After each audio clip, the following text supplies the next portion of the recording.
चिंतन शिबिरातून अजित पवार बोलतायत, थेट जाऊयात।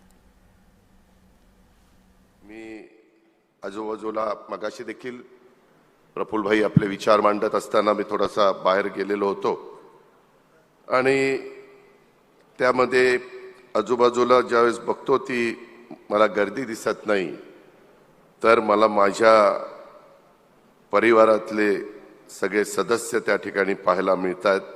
ते सदस्य मी पाहतो। तुमच्या प्रत्येकाच्या पाठीशी आज लोक उभे आहेत आणि तुम्हा सर्वांच्या उपस्थितीमुळे मला नव्या उमेदीनं नव्या आशेने पुढे जाण्याची ताकद ही त्या ठिकाणी मिळणार आहे। हजारो कार्यकर्ते, हजारो सहकारी हे प्रत्येकाच्या पाठीशी उभे आहेत आणि हे जर रूपांतर आपल्याला पुढच्या काळामध्ये लाखांच्या मध्ये करायचं आहे आणि त्याकरता राष्ट्रवादी काँग्रेस पक्षाची भूमिका काय, विचारधारा काय, पुढं आपण कशा पद्धतीने गेलं पाहिजे, ह्याकरता हे चिंतन शिबिर आहे। मित्रांनो, इथं भुजबळ साहेब आहेत, प्रफुल्ल भाई आहेत, दिलीप वळसे पाटील साहेब आहेत, नवाब भाई आहेत, अनेक बरेच वर्ष समाजकारण राजकारण करणारे मान्यवर इथं आहेत। मी देखील जी सुरुवात केली त्याच्यामध्ये प्रफुल्ल भाई इथं आहेत। 91ला PV नरसिंहरावांच्या काळामध्ये आम्ही दोघंही खासदार झालो, 91 ते आत्तापर्यंतचा काळ, आणि त्याच्यामुळं इथं अनेक जण आज आपल्या पक्षाच्या परिवारामध्ये सदस्य म्हणून असले तरी काहींनी पूर्वीच्या काळामध्ये भाजपमध्ये काम केलंय, काहींनी शिवसेना उभाटामध्ये काम केलंय, काहींनी शिंदे साहेबांच्या बरोबर काम केलंय, काहींनी काँग्रेस बरोबर काम केलंय, अशा वेगवेगळ्या पक्षामध्ये काम केलेलं आहे। परंतु आता एक समविचारी पक्ष किंवा सर्व धर्म समभाव मानणारा पक्ष म्हणून आपल्या पक्षाची ओळख ही आपण केलेली आहे। माझ्या आधी पण माझ्या बऱ्याच मान्यवरांनी सांगितलं, शिवशाहू फुले आंबेडकरांची विचारधारा घेऊन मित्रांनो आपण पुढे चाललेलो आहे। आज मी पण माझ्या आयुष्यामध्ये आतापर्यंत बरीच शिबिरं बघितली। एकत्र काँग्रेसमध्ये असताना शिबिर बघितलं, त्याच्यानंतरच्या काळामध्ये राष्ट्रवादी काँग्रेसमध्ये आपण 10 जून 1999ला ह्या पक्षाची शिवाजी पार्कच्या मैदानामध्ये स्थापना झाल्यानंतर देखील त्या शिबिरं कशी चालायची तेही बघितलं। त्याच्यानंतर काही राजकीय वेगळी समीकरणं बदलली, त्याला जवळपास 2 वर्ष झालेली आहेत, आणि त्याच्यानंतरच्या काळात आपण पण एक शिबिर पार पाडलं, ते म्हणजे आपल्या शिर्डीला। आताही नागपूरला शिबिर पार पाडलं जातंय उपराजधानीमध्ये। ही जागा का निवडली त्याच्याही बद्दलचा उल्लेख माझ्या आधीच्या मान्यवरांनी केलेला आहे। आज आपण राष्ट्रवादी चिंतन शिबिरासाठी एकत्र आलेलो आहोत आणि हे चिंतन शिबिर केवळ पुढच्या स्थानिक स्वराज्य संस्थांच्या निवडणुकीपुरतं नाहीये, तर पुढच्या पिढीसाठी आहे। आणि म्हणून तुम्ही सगळ्यांनी आजपर्यंतची जी शिबिरं पाहिली त्यापेक्षा आजचं शिबिर थोडंसं वेगळ्या पद्धतीचं आहे, ते तुम्हाला दिवसभरामध्ये लक्षामध्ये येईल।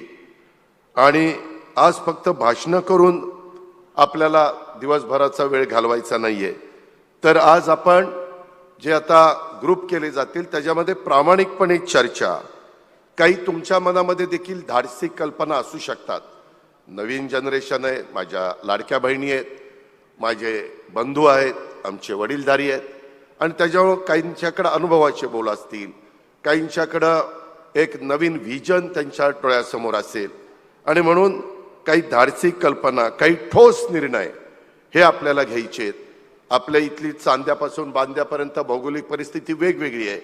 विदर्भातले काही प्रश्न वेगळे आहेत, मराठवाड्यातले वेगळे आहेत, पश्चिम महाराष्ट्रातले वेगळे आहेत, कोकण वेगळा आहे, आपला मुंबई ठाणे पालघर तो परिसर वेगळा आहे।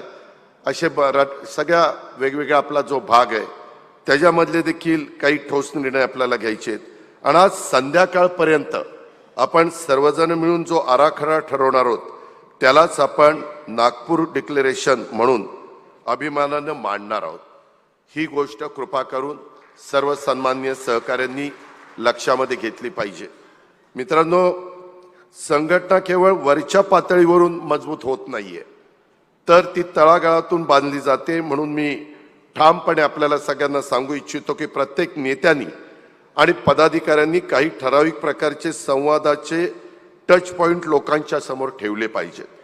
बूथस्तरीय संवाद, प्रभाग सभा, जनसंवाद शिबिर, राष्ट्रवादी परिवार मिलन, युवक टाउन हॉल, महिला बचत गट बैठक आणि उद्योग, त्याच्यामध्ये रोजगार सुविधाची शिबिरं, हे आपण वर्षभर शिस्तीनं त्या ठिकाणी केलं जाणार आहे.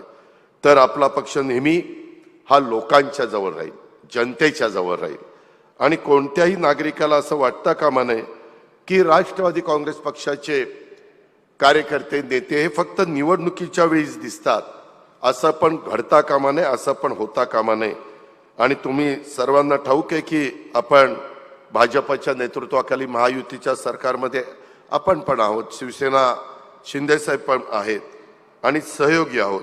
अनेक लोक मला विचारतात हे पाऊल आपण का टाकलं, वैयक्तिक आणि कौटुंबिक नात्यांच्या मध्ये वेदना आपण का स्वीकारल्या. मी तुम्हाला मनापासून सांगतो, ही सत्ता किंवा पदांच्यासाठी उचललेलं पाऊल नव्हतं किंवा नाही. महाराष्ट्राला स्थिरता, तुमच्या माझ्या महाराष्ट्राला प्रगती आणि ठोस निर्णयाची गरज आहे. या आमच्या अंतःकरणाच्या हकेला आम्ही ओ दिली आणि हा मार्ग स्वीकारलेला आहे. हे कृपा करून महाराष्ट्राने पण लक्षात घ्यावं आणि माझ्या सहकाऱ्यांनी पण लक्षात घ्यावं. जेव्हा एखाद्या गावाला पाणी मिळतं, कारण ती फाईल जी आलेली असते ती आम्ही लोक क्लिअर करतो आणि त्यावेळेस ते काम मार्गी लागतं. त्याचबरोबर मला समाधान, त्याच्यातूनच आम्हाला आमच्या मंत्री महोदयांना सगळ्यांना समाधान मिळतं, जेव्हा एखादी फॅक्टरी, एखादं युनिट ते आपण चालू करतो, त्याच्याकरता आपण जमीन देतो, परवानग्या देतो, ते प्रश्न सोडवतो आणि त्याच्यामुळे हजारो तरुण तरुणींना रोजगार हा निर्माण होतो, तेव्हा खऱ्या अर्थाने एक आनंद, ह्याची जाणीव आम्हाला होते, एक समाधान मिळतं. प्रत्येक रात्री झोपायच्या आधी मी स्वतःला एक प्रश्न विचारत असतो की आज मी किती लोकांचे त्या ठिकाणी बदल घडवल्या, जी कामं घेऊन येतात त्याच्यामध्ये. हाच माझा यशाचा मापदंड आहे आणि हाच माझ्या राजकारणाचा देखील असण्याचा हेतू आहे. सार्वजनिक जीवनामध्ये आपण सगळेजण काम करत असताना किती लोकांचे प्रश्न मार्गी लावले, काय केलं. आता कालचंच उदाहरण देतो, इथं रमेशप्पा थोरात आले असतील, त्यांनी एका ठिकाणी मला जेवायला बोलवलं होतं. आम्ही बरेच जण बसलो होतो.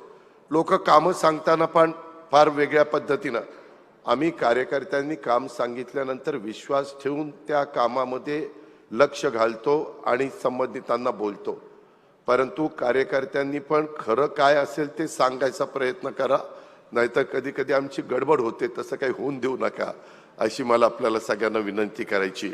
माझं तुम्हाला सगळ्यांना सांगणं आहे, कालच आम्ही आता पहिला ह्या महायुतीचं सरकार आल्यानंतर 100 दिवसाचा कार्यक्रम, नंतर 150 दिवसाचा कार्यक्रम घेतला आणि त्याच्यामध्ये अनेक जण भेटत असतात. काल पण एक जण म्हणाला की अजित पवार आम्हाला अनुकंपा तत्वावर नोकरी द्यायला पाहिजे. मी कलेक्टरला सकाळी बोलवलं, त्यांना सांगितलं अनुकंपा तत्वावरचा मोठा कार्यक्रम आम्ही हातामध्ये घेतलाय. सगळ्या मंत्री महोदयांना माहिती आहे, कॅबिनेटला आम्ही निर्णय घेतलेला आहे. नोकरीवर ती व्यक्ती असताना दुर्दैवाने त्याचं निधन झालं तर त्यांच्या कुटुंबातल्या एकाला नोकरी द्यायची, मुलगा असू, मुलगी असू, पत्नी असू, कुणी त्याला नोकरी द्यायची, असा प्रकारचा निर्णय झाला. काल मला त्यांनी सांगितल्यानंतर मलाही कळेना की का ह्याला नोकरी मिळत नाही.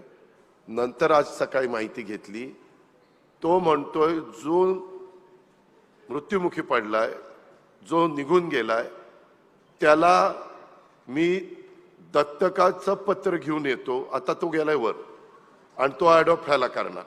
आणि म्हणलं अरे पत्र नाही, काही नाही. नाही म्हणले दादा ते मला पत्र दिलेलं मी शोधून काढतो ना आणतो, असं नाही चालत.